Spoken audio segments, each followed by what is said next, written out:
स्वागत है आप सभी का। आप देख रहे हैं यूपी मांगे उत्तर और मैं हूं आप सभी के साथ आंचल कादियान। आज बात करेंगे धर्मांतरण के जलाल की, जिसने न सिर्फ धर्मांतरण का जाल बुना बल्कि देश के खिलाफ सबसे बड़ी साजिश भी रची।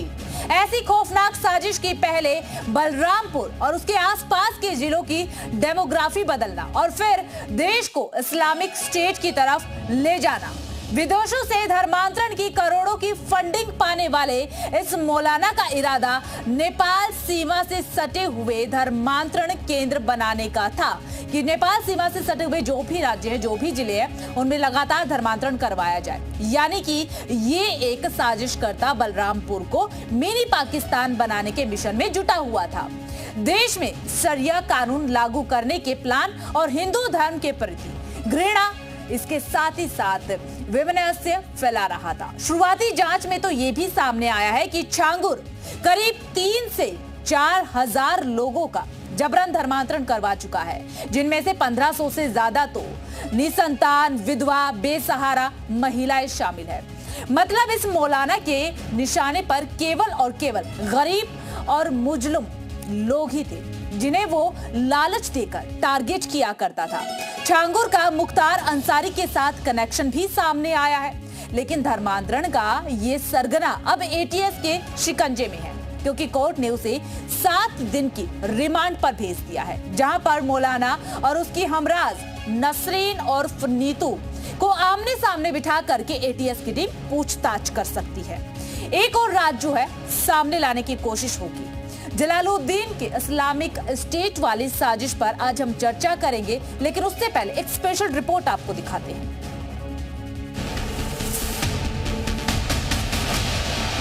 अवैध धर्मांतरण के बड़े रैकेट के सरगना जलालुद्दीन और छांगुर बाबा पर एटीएस का शिकंजा अब तेजी से कस रहा है। उसके पापों का हिसाब किताब करने के लिए यूपी एटीएस उसे अपने साथ ले गई। एटीएस की जांच में ये बात सामने आई है कि छांगुर का गैंग 15 साल से सक्रिय था, जो लालच के जरिए धर्मांतरण का रैकेट चला रहा था और बलरामपुर समेत सीमावर्ती जिलों की डेमोग्राफी बदलने की तैयारी कर रहा था। एटीएस इस पूरे प्रकरण की विस्तृत जानकारी कर रही है, उसमें गहन विवेचना कर रही है, लेकिन ये इस बात की जानकारी हुई है कि लगभग 15 वर्षों से यह गैंग वहां कार्य कर रहा था। छांगुर का पहला मिशन था बलरामपुर की डेमोग्राफी बदलना, जिसमें वो हिंदुओं को इस्लाम धर्म अपनाने के लिए लालच देता था। वो बलरामपुर और आसपास के जिलों को इस्लामिक बनाना चाहता था। वहाँ इस्लामिक दवा सेंटर और मदरसा बनाने की तैयारी में था। इसके बाद उसका सबसे बड़ा मिशन था भारत को इस्लामिक राष्ट्र बनाना और शरिया कानून स्थापित करना। बलरामपुर में छांगुर और जलालुद्दीन ने 3 बीघा जमीन पर एक तरफ आलीशान घर बनवाया और दूसरी तरफ एक डिग्री कॉलेज का निर्माण शुरू कर दिया। छांगुर ने अपने घर तक जाने वाली सड़क खुद बनवाई थी। इसमें ही 30 लाख से ज्यादा रुपए खर्च किए। अपने धर्मांतरण वाले प्लान के लिए वो भी एक कॉलेज बना रहा था। मकसद धर्मांतरण करवाना था। छांगुर के इस प्लान के मुताबिक कॉलेज में युवाओं को लालच देकर वो धर्मांतरण कराना चाहता था। अपने घर के ठीक पीछे बनी मजार को भी जलालुद्दीन कब्जाना चाहता था, लेकिन यूपी एटीएस ने जलालुद्दीन के मंसूबों पर पानी फेर दिया। अब योगी फोर्स के सामने वो एक एक सच कबूल करेगा। ब्यूरो रिपोर्ट, जी मीडिया। तो देखिए, अब इस पूरे मामले को लेकर के एटीएस पूछताछ करने वाली है। रिमांड मिल चुकी है छांगुर बाबा की और सहयोगी नीतू उर्फ नसरीन की। लगातार इनसे पूछताछ की जाएगी। माना जा रहा है कि आमने सामने बैठा करके दोनों से पूछताछ होगी और पूछताछ में कई बड़े खुलासे होने की संभावनाएं है। कई सवाल है, कहां तक कनेक्शन है, क्या कनेक्शन अंतर्राष्ट्रीय के साथ साथ राजनीतिक कनेक्शन भी निकल करके सामने आ सकता है, क्योंकि हर दिन एक बड़ा खुलासा जो है वो हो रहा है छांगुर बाबा को लेकर के। आज मुख्तार अंसारी से भी कनेक्शन जो है वो निकल करके सामने आए। इसी पर हम चर्चा करेंगे। हमारे साथ कुछ खास मेहमान भी जुड़ने वाले हैं, उन्हीं के साथ हम चर्चा करेंगे। लेकिन आपको बता देते हैं कि हमारे साथ सबसे पहले जुड़ चुके हैं मुस्लिम धर्मगुरु अहमद खान राजदार। मतीन खान प्रदेश अध्यक्ष मुस्लिम लीग के हमारे साथ जुड़ेंगे, एसएन सिंह प्रवक्ता बीजेपी के, कीर्ति निधि पांडे प्रवक्ता समाजवादी पार्टी के, एके जैन पोर डीजीपी हमारे साथ जुड़ने वाले हैं। और कोशिश ये भी रहेगी कि कुछ पीड़िता जो कि छांगुर बाबा के जाल में फंसी और इस पूरे के पूरे षड्यंत्र का वो हिस्सा रही है, उन्हें भी जोड़ने की कोशिश जो है हो रही है, उनसे भी हम पूछताछ करेंगे। लेकिन फिलहाल जो है शुरुआत जो है हम करना चाहेंगे, हमारे साथ जुड़े हुए एके जैन जी पोर डीजीपी है, उन्हीं के साथ शुरुआत करेंगे। सर देखिए, एक बड़ा खुलासा जो है वो हुआ है, एक बड़ा साम्राज्य छांगुर बाबा जो है बनाने की कोशिश कर रहे थे। हालांकि बुलडोजर चल चुका है, पूरी की पूरी बिल्डिंग को ध्वस्त कर दिया है, नसरीन की बिल्डिंग को भी ध्वस्त कर दिया, एक आलीशान महल जो बनाया गया था। लेकिन सवाल ज्यादा उठ रहे हैं, धर्मांतरण का नियम जो है वो उत्तर प्रदेश में लागू था, इतने सालों से धीरे धीरे छांगुर जो है इतना बड़ा गैंग इकट्ठा करता चला गया, इतना बड़ा नेटवर्क उसने फैला लिया, कानो कान किसी को खबर तक नहीं हुई। ये आश्चर्य की बात है और ये चिंता का भी विषय है। स्थानीय पुलिस को, स्थानीय तहसील की अथॉरिटीज़ को इस संबंध में ध्यान देना चाहिए था। बंजर ज़मीन के ऊपर कब्जा करे चले जा रहा है, इसमें अवश्य किसी न किसी की मिली भगत लोअर लेवल पे रही होगी, इसकी भी जांच होनी चाहिए, उनके खिलाफ भी कार्रवाई होनी चाहिए।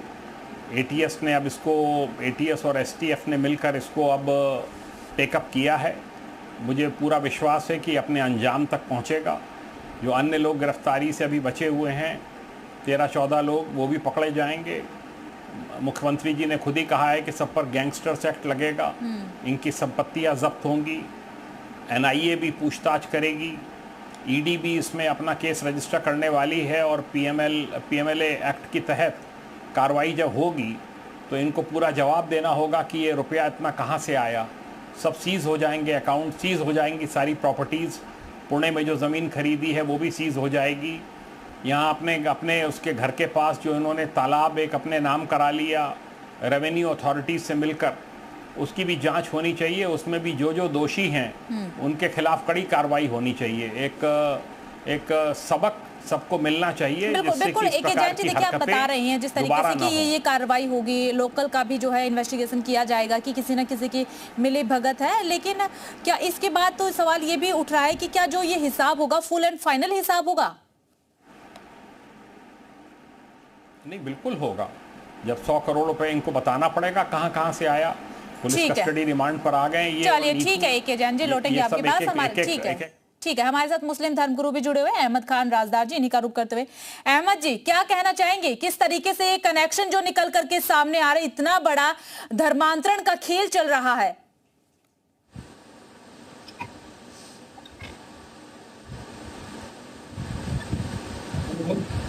अहमद जी, आवाज मिल पा रही है? हेलो, ठीक है अहमद जी, छांगुर के बारे में तो आपने सुना ही होगा, इतना बड़ा कनेक्शन चल रहा है, क्या जरूरत पड़ रही है धर्मांतरण की? क्यों जबरदस्ती धर्मांतरण करवाया जाता है? क्यों लालच दिया जाता है?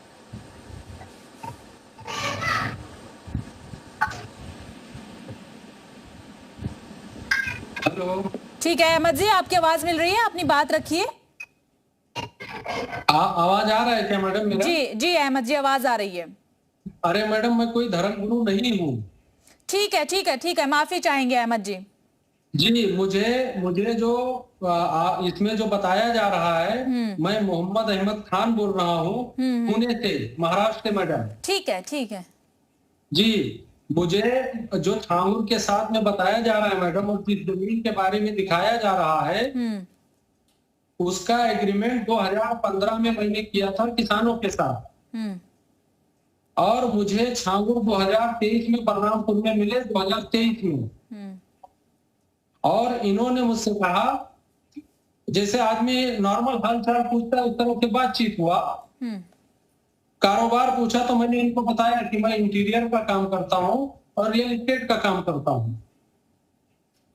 उसके बाद में इन्होंने मैडम मुझसे उस जमीन के बारे में जानकारी ली, और उसके बाद में कहा हम बताएंगे, हम पुणे चले आए। इन्होंने पुणे जाने के बाद में हमको फोन किया और लखनऊ बुलाया, और बाराबंकी में एक संविदा हुआ जिसमें इन्होंने मुझसे कहा कि 50 लाख रुपया आपको देंगे। इन्होंने बयाना रकम हमें 49 लाख दिया और 80,000 नगद दिया। उसके बाद में हम पुणे चले आए। पुणे आने के बाद में ये फिर पुणे आए और इन्होंने उस संविदा को निरस्त करके अंग्रेजी में एक संविदा बनाया। अंग्रेजी का मुझे उतना ज्ञान नहीं है। इन्होंने संविदा बनाया और उसमें कहा कि 16.5 करोड़ रुपया टोटल जो इसमें लगने वाला है, जो हमने उनको बताया था। और जो 2015 से जो मैं पैसा दे चुका था, हमें आगे पैसा नहीं देना था। ये 16.5 करोड़ रुपया लगाते, वो जमीन का बैनामा होता हमारे और उनके नाम पे। उसके बाद में वो जमीन से जब जमीन बिकती तो जो मुनाफा होता आधा हमको मिलता, आधा हमको मिलता।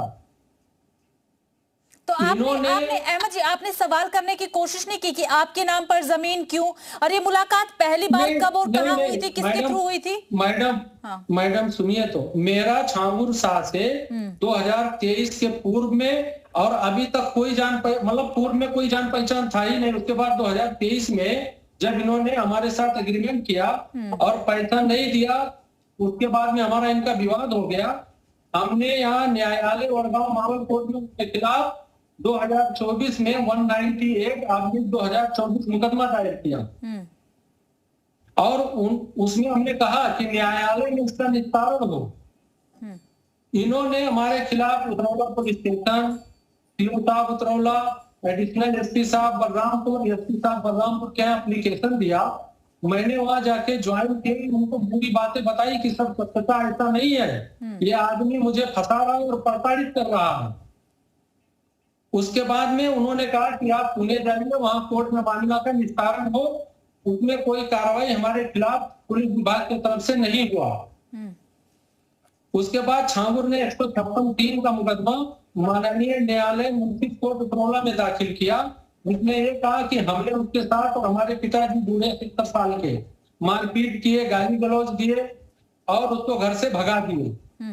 ऐसा कहते हुए उसने एक मुकदमा दाखिल किया, जो न्यायालय ने उसको संज्ञान में लिया और हमारे पक्ष में उसका जो है आदेश हुआ, मुकदमा खारिज हुआ। उसके बाद में उन्होंने डिस्ट्रिक्ट जज बलरामपुर के यहाँ वहां पे मुकदमा रिवीजन में दाखिल किया, वहां भी खारिज हुआ।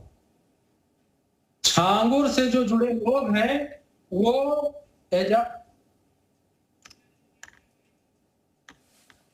छांगुर से जुड़े जो लोग हैं वो एजाज मुस्तफा, रब्बानी परिवार और अहमद रिजवी, और इनका जो फाइनेंस और बाकी चीजें जो ये सब संभालते हैं लीडर, ये रब्बानी परिवार, अहमद रिजवी, एजाज मुस्तफा और रब्बानी का एक लड़का है आबिद रब्बानी, जो छांगुर से मिले हुए हैं और धर्मांतरण का वो खेल वही करते हैं। तो आपको जानकारी थी इस धर्मांतरण के खेल की?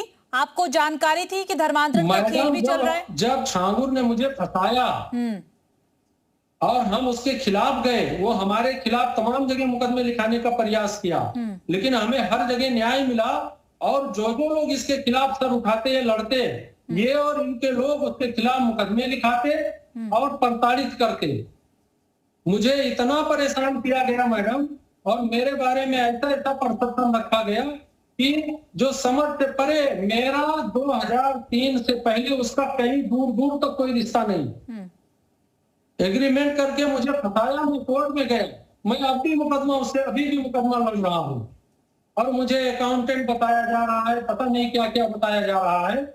और उस जमीन का बैनामा छांगुर के नाम पे हुआ ही नहीं, क्योंकि उसने जब मुझे फंसाया मैं कोर्ट में चला गया। ठीक है अहमद जी, आप ये बताइए कि आपको क्या धर्मांतरण के बारे में जानकारी थी कि धर्मांतरण का खेल छांगुर चलाता है? नहीं, ये जानकारी जब हमसे उसकी मुकदमेबाजी हुई और मैं जब उतरौला गया तो वहां तमाम पीड़ित कौन मिले। से साल की ये बात है? कब हुआ, कब जानकारी हुई आपको? कौन से साल की बात है? ये 2024 में मैडम, जब उसने हमारे खिलाफ मुकदमे लिखाने शुरू किए और हर जगह हमने जाके बयान देना शुरू किया, तो वहां और भी पीड़ित मिले। हमारे साथ में अहमद रिजवी, उतरौला जो मुंसिफ कोर्ट है उसके बाहर बहुत इन्होंने हमारे साथ झटापटी किया, और आप बाबा को जानते नहीं हो, तमाम तरह की धमकियां। मैं इतना प्रताड़ित हूँ मैडम, और अभी भी मुकदमा लड़ रहा हूँ। नहीं, वो बात तो अहमद जी हम समझ गए, आपकी वो बात तो हम समझ गए। जैसा कि मैंने पूछा आपसे कि आपको किस साल में ये जानकारी हुई कि छांगुर धर्मांतरण का खेल खेल रहा है? 2024 में जब हमारे तो जब आपको ये जानकारी हुई तो आपने किसी को बताने की कोशिश की? आप पुलिस के पास गए, बलरामपुर पुलिस के पास या लखनऊ कहीं तो गए होंगे ना, आपने किसी को तो बताया होगा? नहीं, मैं मैडम थाना उतरौला, सीओ साहब Utraula, additional SP Balrampur, SP Balrampur और डीआईजी गोंडा, डीआईजी साहब गोंडा, सभी जगह अपनी बात को रखा कि ये झूठा आदमी है, ये गलत आदमी है, हम लोगों को फंसा रहा है। और फिर उसके बाद में हम लोगों के खिलाफ कोई कार्रवाई नहीं हुई, हमारे पिता और हमारे खिलाफ। तो आपकी सुनवाई हुई या नहीं हुई? आपने वहां पे ये जानकारी दी कि धर्मांतरण का खेल हुआ या नहीं? कोई मुकदमा नहीं लिखा गया मैडम। अच्छा। और उसके खिलाफ यहाँ वड़गांव मावल कोर्ट में मुकदमा चल रहा है, मुकदमा संख्या 198/2024। आपने ये भी जानकारी दी थी पुलिस को कि धर्मांतरण का खेल चल रहा है? जी मैडम। ठीक है, ठीक है। एसएनसी का रुख कर लेते हैं। एसएन जी, देखिए 2024 में ही जानकारी पुलिस को दे दी गई थी, जैसा कि अहमद जी बोल रहे हैं कि 2024 में ही जानकारी दे दी गई थी कि एक छांगुर नाम का शख्स है जो धर्मांतरण का इतना बड़ा खेल खेल रहा है। फिर कार्रवाई में इतना वक्त कैसे लगा?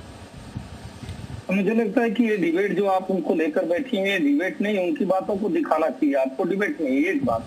दूसरी बात, शायद हमारे जो भी मुस्लिम भाई थे यहाँ पे पीड़ित बनकर बात कर रहे थे, आपने उनकी बात को सुना नहीं। आपने बड़े ध्यान से उनसे पूछा कि क्या आपने सीओ साहब को, एडीएम को, एसडीएम को धर्मांतरण के बारे में बताया? उन्होंने कहा ऑन रिकॉर्ड सुनिए, मैं भी पत्रकार रहा हूँ, आप सुनिए। उन्होंने क्या कहा कि हमने जाके बताया था कि हम सही हैं और वो गलत हैं। हाँ, और आपने हाँ, पूछा और उसके क्या बाद मैंने दोबारा नहीं एसएन जी, मैंने उसके बाद दोबारा उनसे पूछा कि धर्मांतरण के बारे में जानकारी दी थी? उन्होंने कहा हाँ, पूछ लीजिए, अभी पूछिए, आप पूछिए अभी। अहमद जी, आपने धर्मांतरण के बारे में जानकारी दी थी 2024? धर्मांतरण के बारे में किसको ठीक है एसएन जी, हम पूछ लेते हैं, एक बार और पूछ लेते हैं अगर आपको नहीं सुना तो। अहमद जी, आपने धर्मांतरण के बारे में जानकारी दी थी पुलिस को? द्वारा पता चला, मैं पुणे में रहता हूं, मैं वहां रहता नहीं हूं। नहीं, अभी आपने बोला ना कि आप पुलिस के पास गए थे, आपने धर्मांतरण के बारे में जानकारी दी? मैं अपने मैडम पुलिस में मेरे ऊपर जो उसने आरोप लगाए, मैं पुलिस में जाके अपनी बात रखी और जो वहां पीड़ित लोग थे उनको मैं मिला, उन पीड़ितों को कहा कि आप लोग लड़िए, बाकी मैंने अपनी बातें कोर्ट में रखी जो मेरे ऊपर आरोप लगाए गए। तो आपने धर्मांतरण के बारे में जानकारी नहीं दी? अब मैं जवाब दूं? नहीं, उस वक्त ये फर्जी मुकदमों में फंसा देता था लोगों पे। किस समय पर आपने जानकारी दी अहमद जी? आप वो बता दीजिए, आपने जानकारी दी हाँ या ना? मैडम, मैंने मेरे बारे में जानकारी दी जो मुझे फंसाया जा रहा था। ठीक है एसएन जी का रुख कर लेते हैं। एसएन जी, चलिए ठीक है, अहमद जी ने जानकारी नहीं दी, लेकिन योगी फोर्स तो काफी अलर्ट है ना, और ये भी कहा आएंगे अहमद जी, आएंगे आपके पास आएंगे। तो देखिए, एक इतना बड़ा खेल चल रहा था सालों साल तक, इतना बड़ा साम्राज्य बना लिया गया और अब इतने कनेक्शन निकल करके सामने आ रहे हैं। बात तो सुनेंगी मैडम, आप बात तो सुनेंगी मेरी। जब भारत में कुछ राजनीतिक पार्टियां हैं, कुछ सामाजिक संस्थाएं हैं, कुछ धार्मिक संस्थाएं हैं, उनका काम ही सिर्फ यही है कि वो सब हिंदू धर्म को टारगेट करती हैं। वो राजनीतिक पार्टी भी टारगेट करती है, सामाजिक संस्था भी टारगेट करती है, और ये आपसे नहीं टारगेट कर रही है। वो जलालुद्दीन, ये जो वर्तमान वाला जलालुद्दीन है ना, वो जलालुद्दीन अकबर के समय में चले जाएगी, उसके पहले 607 ईस्वी में चले जाएगी। हर समय इसमें हिंदू टारगेट होते हैं। और एक बुर्का जो पहनने का कार्य करता है, दूसरा जो बुर्का होता है वो राजनीतिक बुर्का होता है, वो संरक्षण देने का कार्य करता है। जब किसी ऐसे व्यक्ति को जो गलत कार्य कर रहा होता है और उसको पुलिस गिरफ्तार करती है, तो वो राजनीतिक बुर्का जो समाजवादी पार्टी तरीके, जो कांग्रेस पार्टी तरीके, वो खड़ी हो जाती कि आप धर्म पे कार्रवाई करें। अरे भैया, धर्म पे कार्रवाई नहीं कर रहे हैं, कर्म पे कार्रवाई कर रहे हैं। कभी इमरान, कभी जावेद, कभी अंसार, कभी कोई वो ट्यूशन भी पढ़ाने जाएगा तो धर्मांतरण का कार्य करेगा, और अगर प्रोफेसर होगा तो भी धर्मांतरण का कार्य करेगा। कई बार आप देखिए मदरसे से धर्मांतरण का कार्य किया जाता है। तो मुझे लगता है कि ये आज से नहीं शुरू हुआ है, ये एक एजेंडा है कि किसी भी तरह से हिंदू धर्म पे कुठाराघात करिए, और वो कुठाराघात राजनीतिक पार्टी भी करती है। जब आप सवाल उठाती हैं कि भाई ऐसे लोगों को गिरफ्तार करना चाहिए। गाजियाबाद में गिरफ्तारी होती है एक व्यक्ति का जो कोचिंग पढ़ा रहा था और सारे बच्ची और बच्चों को कह रहा था देखो तुम्हारे भगवान जो है ना उनके साथ खड़े हो, अभी गेम हार जाओगे और हमारे अल्लाह के साथ खड़े हो गेम जीत जाओगे। जब ऐसा करने पर उसकी गिरफ्तारी होती तो समाजवादी पार्टी का बयान आता है योगी जी धर्म देखकर कार्रवाई करते हैं। अभी 4 दिन पहले जी न्यूज पे आप ही के चैनल पर इसी समय 8 बजे में बैठा था, समाजवादी पार्टी के प्रवक्ता बैठे थे। उन्होंने कहा कि भैया कोर्ट का कोई आदेश नहीं है, आप उस पर बुलडोजर कैसे चला दिए, आप धर्म देखकर उस पर कार्रवाई कर रहे हैं। तब जाके बताया गया कि बाकायदे लोगों ने अपराध संख्या फला फला में मुकदमा दर्ज कराया है, लोगों ने कानूनी तौर पे उसको नोटिस दिया गया है। उसको नोटिस चस्पा करने के बाद जो सरकारी जमीन है 2012 का कोर्ट का ऑर्डर है कि सरकारी जमीन पर कोई भी कब्जा करेगा। गोरखपुर में सरकारी जमीन पर कब्जा बहुत सारे लोग हिंदू धर्म के किए थे, 500 लोग और वन विभाग की जमीन को कब्जा किए थे, उसको खाली कराया गया। इसलिए समाजवादी पार्टी आप धर्म का नाम मत लीजिए। अब मैं आता हूं कि होता क्या है। देखिए होता क्या है कि बहुत सारे लोगों ने ये सोच रखा है कि मुझे किसी भी तरह से हिंदुओं को आहत करना है, हिंदू धर्म को समाप्त करना है और अपने धर्म को सुपीरियर, अपने धर्म को कायम करने के लिए हिंदू धर्म को जातियों में बांट देना है, उसमें सहयोग कौन करता है? आदरणीय अखिलेश यादव जी जब कार्रवाई, एक बार हम समाजवादी पार्टी का भी रुख कर लेते हैं, उनका भी रुख जान लेते हैं कि उनका क्या कुछ कहना है। आप तो अभी सुन ही नहीं पाई ना। नहीं सुन लिया ना सर, समय कम है ना, सभी के पास जाना पड़ेगा ना, सभी को बैठाया हुआ है, सभी को समय देना पड़ेगा, सारी डिबेट आपके पास तो नहीं रुक सकते ना। कीर्ति निधि पांडे जी, आपने सुना ना एसएन जी का क्या कुछ कहना है। समाजवादी पार्टी इस तरीके के मामलों में कूद जाती है और फिर कार्रवाई होती है तो सवाल उठाती है। देखिए ये उत्तर प्रदेश नहीं पूरा देश कई धर्मों का देश है, सर्वधर्म समभाव का देश है। किसी को भी इस देश के अंदर अपने धर्म का प्रचार प्रसार करने की तो आजादी है, लेकिन धर्मांतरण जबरदस्ती कराने की आजादी किसी को नहीं, किसी धर्म में नहीं। और छांगुर बाबा हो या कोई हो, अगर इस तरीके की कार्रवाई कर रहे थे, उनके खिलाफ कार्रवाई हो रही है तो कार्रवाई हो। लेकिन एसएन सिंह जी जो बात कहना चाह रहे थे वो उतने पढ़ के आते, उसके आगे पीछे नहीं जानते। गोरखपुर के जिस वन विभाग की बात वो कर रहे थे, जमीन खाली कराई गई, मैं गोरखपुर का रहने वाला हूं, वो देवरिया के रहने वाले। उस वन विभाग का मुकदमा एम्स बनना था, वहां एम्स नहीं बनने दिया उस समय के सांसद ने, और समाजवादी पार्टी की सरकार ने दूसरी जमीन देकर के एम्स बनवाया। बाद में हाई कोर्ट का फैसला आया उस पर, जो डीएम ने फैसला किया था वही फैसला माननीय हाई कोर्ट का आया और वो जमीन खाली कराई गई। वो बात बहुत पेचीदा है, मैं कहूंगा बात बहुत लंबी होगी। नहीं, लेकिन 8 साल से भारतीय जनता पार्टी की सरकार है, और अगर 8 साल से भारतीय जनता पार्टी की सरकार है तो छांगुर जैसे लोग कैसे पनप रहे थे? 8 साल में आपकी इंटेलिजेंस क्या कर रही थी? 8 साल से आपकी पुलिस क्या कर रही थी? 8 साल से आपके तहसीलदार क्या कर रहे थे? आप 8 साल से क्यों पाल रहे थे छांगुर जैसे लोग? ये भारतीय जनता पार्टी एक एक तरीके से इनके बुलडोजर की कार्रवाई पे हम तो विरोध करते रहे, माननीय हाईकोर्ट ने भी विरोध दर्ज कराया, माननीय हाईकोर्ट ने महाराजगंज जनपद में वसूली कराया अफसरों से। नहीं अभी अभी कीर्ति निधि जी, अब ये बताइए जो छांगुर के घर पर ये कार्रवाई हुई है, बुलडोजर से छांगुर के आलिशान मकान को गिरा दिया गया, उनके सहयोगी के मकान को गिरा दिया गया, उस पर भी तो सवाल उठाए जा रहे हैं। वो कार्रवाई सही नहीं हुई क्या? देखिए आंचल जी, मकान किसी का, मैं कह रहा हूं मकान किसी का,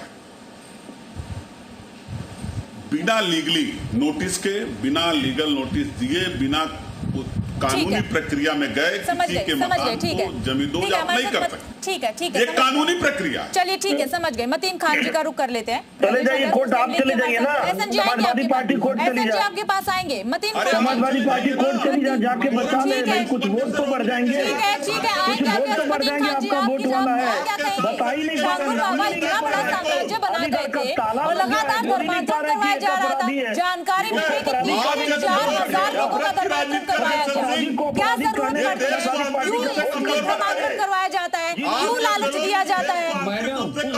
मैडम मुझे सुन लीजिए थोड़ा सा। मतीन जी भारतीय जनता मैडम, पार्टी मुझे की सुन लीजिए सरकार थोड़ा सा। धर्मांतरण पे कठोर कानून ठीक लाती है, ठीक है, सभी के पास आएंगे। मतीन जी, क्या आपको आवाज मिल पा रही है? के लिए अपराधियों को पुरस्कृत करती है, धर्मांतरण ठीक है, आप करने के लिए अपनी बात अपराधियों को रखिए। छोड़ती है।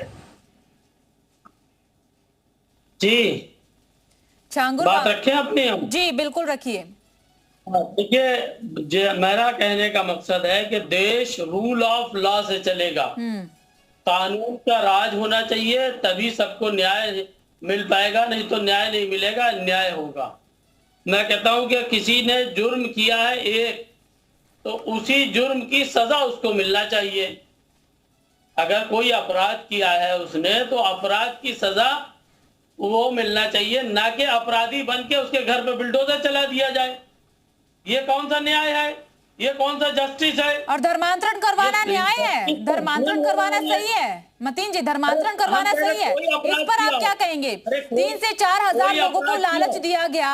ये आरोप है ना, अभी सिद्ध हो गया क्या? अदालत ने तय कर दिया क्या? पीड़ित तो आकर के खुद बोल रहे हैं। अरे हम कह रहे मुलजिम है ना, अदालत ने तय कर दिया क्या? देश में अदालतें नहीं है। तो आपकी बात तो क्या आप सहमत हैं? नहीं, तो आप समर्थन कर रहे हैं? आप समर्थन कर रहे हैं छांगुर बाबा का? आप समर्थन कर रहे हैं? आप समर्थन कर रहे हैं छांगुर बाबा का? मुतीन जी समर्थन कर रहे हैं? आप उनका सहयोग कर रहे हैं? बात समझने की कोशिश करें, आप ट्विस्ट न करिए। नहीं, ट्विस्ट कहाँ कर रही हूँ? मैं तो सवाल पूछ रही हूँ। बताइए, आप सहयोग कर रहे हैं क्या? क्या समझे, आप सहयोग कर रहे हैं? बात सुनिए, स्वामी यशवीर को किसने दिया है ऑर्डर कि जाकर के पैंट उतरवाए और जाकर के ढाबे पे चेकिंग करे और गुंडागर्दी करे? क्यों नहीं गिरफ्तार किया गया अब तक के? क्यों नहीं गिरफ्तार किया गया है? क्या ये नहीं रूल ऑफ लॉ नहीं आता है क्या? रेणु तिवारी को क्यों नहीं गिरफ्तार किया गया? ठीक है, उन पर भी करेंगे, उन पर भी किसी और दिन बात करेंगे। आप आज हम छांगुर बाबा को लेकर के बात कर लें, ठीक है? उन पर भी बैठेंगे किसी और दिन, इत्मीनान से बात करेंगे, इत्मीनान से बात करेंगे। आज आप छांगुर बाबा को लेकर बता दीजिए मतीन जी, आप समर्थन करते हैं, उनका सहयोग करते हैं या नहीं? अन्याय होगा, अन्याय आप देख करके करेंगे। ये दाढ़ी टोपी मुसलमान है तो आप उसको जो है उसका घर को बुलडोज कर देंगे। ऐसा तो नहीं है, बुलडोजर तो हिंदुओं के घर पे भी चला है, जहां पर अतिक्रमण हुआ है बुलडोजर हर एक जगह पर चला है। मतीन जी, आप ऐसी बात मत कीजिए, आप धर्मांतरण को लेकर के बताइए, छांगुर बाबा का सहयोग करते हैं या नहीं? ये क्या कम बड़ा अपराध है? तो छांगुर बाबा ने जो किया वो अपराध है या नहीं? आप तो उसको अपराध ही नहीं मान रहे हैं। मतलब ऐसे धर्मांतरण होना चाहिए। वो एक इस्लामिक स्टेट बनाना चाह रहे थे और आप उनका समर्थन करते हैं। प्रदेश के बाहर हो रही है क्या बात? ये मुजफ्फरनगर और इटावा क्या प्रदेश के बाहर है क्या? क्या वहाँ रूल ऑफ लॉ नहीं है क्या? कानून का राज नहीं है क्या वहाँ? कानून का राज तो हर एक जगह पर है मतीन जी, आप सुन तो लीजिए। कानून का राज तो हर एक जगह पर है, लेकिन आपकी बातों से ऐसा लग रहा है कि आप उनका सहयोग कर रहे हैं। धर्मांतरण करवा दिया जाए, क्या आपके इस्लाम में यही सिखाया जाता है? क्या आपका इस्लाम यही कहता है? आपका इस्लाम यही कहता है कि हिंदुओं की लड़कियों को बहला फुसलाकर, लालच दे करके, उनकी गरीबी का फायदा उठा करके धर्मांतरण करवा दिया जाए? मैं उसके अपराध का वो नहीं कर रहा। एक गद्दार जो है, एक गद्दार के साथ देखिए कैसे खड़ा होता है। चलिए ठीक है, की इतनी बड़ी ठीक है, एक बार अहमद जी का रुख कर लेते हैं। चलिए ठीक है, समय कम, एक बार अहमद जी का रुख कर लेते हैं। अहमद जी, आप अपनी कोई बात रखना चाह रहे थे? अहमद जी, मैं एक लाइन में अहमद जी बताइए। बिल्कुल एक ही लाइन में रखिएगा, समय कम है। अहमद जी, छांगुर शाह गद्दार है, देशद्रोही है और इससे जुड़े काफी लोग हैं। ये सारे विषय की जांच होगी तो इसके जो है भूमाफिया और खजांची इन्वेस्टमेंट सब बाहर आएंगे मैडम। ये मेरे साथ जो कार्य किया है छांगुर शाह ने, और मैं जिस तरह से प्रताड़ित हूं और जिस तरह से मैं कोर्ट कचहरी कर रहा हूं और जाने से मुझे सब मालूमात हुआ, और जितने लोग पीड़ित हैं उनको सबको अपनी बात रखनी चाहिए इसके बारे में और इससे जुड़े लोगों के बारे में, और सबूत के साथ रखनी चाहिए। मुझे जो प्रताड़ित किया, मेरे पास कोर्ट में दाखिल किया हुआ पेपर है, जो मेरे फेवर में कोर्ट से जजमेंट आया वो है, जो इसने पैसा मुझे दिया एग्रीमेंट में वो भी है, और जो फंसाया वो सारे दस्तावेज मेरे पास है मैडम। मुझे मेरी इतनी छवि खराब की गई है, जिस तरह से मुझे दिखाया गया है, मतलब उन लोगों को पकड़ना चाहिए कि किन लोगों ने मैसेज दिया, किस ठीक तरह है। से किसी के बारे में दिखाया जाए। चलिए ठीक है, आप सभी खास मेहमानों का बहुत बहुत शुक्रिया हमारे साथ जुड़ने के लिए और बातचीत करने के लिए। तो देखिए, छांगुर बाबा पर तो अब शिकंजा कसा जा रहा है, उनसे पूछताछ भी होगी, रिमांड मिल चुकी है। अब माना यही जा रहा है कि पूछताछ में कई बड़े खुलासे हो सकते हैं। फिलहाल यूपी मांगे उत्तर में सिर्फ इतना ही। बाकी तमाम बड़ी खबरों के लिए बने रहिएगा।